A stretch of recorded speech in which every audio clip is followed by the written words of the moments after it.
আপনারা জানেন যে বিগত 12 ডিসেম্বর খুব ভোরে 5:30 নাগাদ ওয়াজেদ আলী সীমান্ত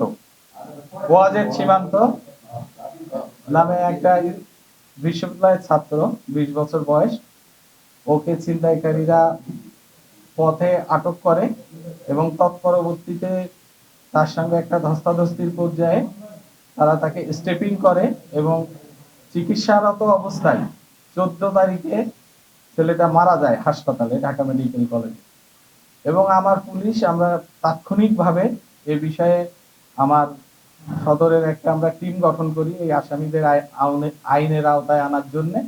এবং আমরা গতকাল রাতে এই আসামিকে, আমরা যে ছিনতাইকারী যে সীমান্তকে স্টেপিং করে, তার ওই 7 গিয়ার চাকু সহ আমরা আসামিকে ধৃত করি এবং তার সীমান্তের ব্যবহৃত যে মোবাইল ফোন ছিল, অ্যান্ড্রয়েড ইনফিনিক্স মোবাইল ফোন, সেটাও আমরা উদ্ধার করতে সমর্থ হই।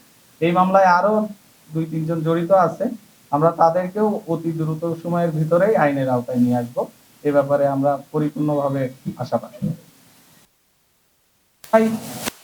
মানে পুরোপুরি যে নির্মূল হবে এটা বলতে পারবো না, তবে ছিনতাইয়ের প্রকোপ যে কমে আসবে এ ব্যাপারে আশাবাদী। সাধারণ জনগণের প্রতি একটাই আহ্বান, যে এলাকায় যারা দুষ্ট আছে, আমরা তো পুলিশ সবাইকে চিনবো না, যদি এরকম কেউ থাকে নাশকতাকারী, দুষ্কৃতকারী, তাদের ব্যাপারে তথ্য আমাদেরকে দিতে হবে, আমাদেরকে তথ্য দিয়ে সহযোগিতা করতে হবে।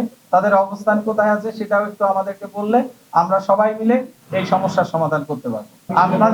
আপনাদের জ্ঞাতার্থে বলি, এই সীমান্ত হত্যার যে আসামি, তার নামে 8টা মামলা আছে অতীতে।